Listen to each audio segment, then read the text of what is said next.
Hi guys, ఈరోజు special వచ్చేసి గోంగూర chicken. దీని టేస్ట్ మాత్రం సూపర్గా అయితే ఉంటుంది. ఇంకా తయారు చేసే విధానం చూద్దామా. ఫస్ట్ అయితే స్టవ్ వెలిగించి ఒక బాండీ అయితే పెట్టుకున్నాను. నేనైతే దానికి సరిపడా ఆయిల్ అయితే వేసుకున్నాను. మా అత్తమ్మ ఆనియన్స్, పచ్చిమిర్చి, ఇంకా పుదీనా అయితే ఫ్రై అయితే వేస్తుంది. అది కొంచెం పచ్చివాసన పోయేంత వరకు ఫ్రై చేసుకున్న తర్వాత దాంట్లో అల్లం పేస్ట్ అయితే వేసింది. ఆ తర్వాత ఇంకో వైపు గోంగూర అయితే ఉడకబెడుతుంది. సో ఫస్టే ఉడకబెట్టుకోవాలి గోంగూర, డైరెక్ట్ చికెన్లో అయితే వేయొద్దు. ఆ తర్వాత దీంట్లో కొంచెం పసుపు అయితే యాడ్ చేసింది. నెక్స్ట్ అయితే చికెన్ అయితే యాడ్ చేసింది. చికెన్ అయితే మంచిగా అయితే ఉప్పు ఇంకా పసుపుతోని కడుక్కోవాలి. నీసు వాసన అనేది ఎక్కడ రాదు. సో చికెన్ అనేది కొంచెం బాయిల్ అయినాక దాంట్లో సరిపడంత కారం వేసింది.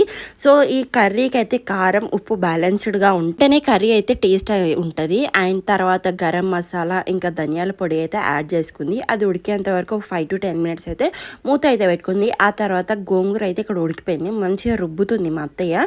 సో ఆ తర్వాత మంచిగా చికెన్లో ఉడికిన తర్వాత గోంగూర అయితే యాడ్ చేసి ఫైనల్గా కొత్తిమీర వేసి ఒక 5 to 10 minutes అయితే మీడియం ఫ్లేమ్లో అయితే పెట్టాలి. ఆయిల్ అంతా మీదకి వచ్చేంత వరకు పెడితే కర్రీ అయితే రెడీ అయిపోద్ది. మీరు ట్రై చేసారో లేదో కామెంట్ చేయండి.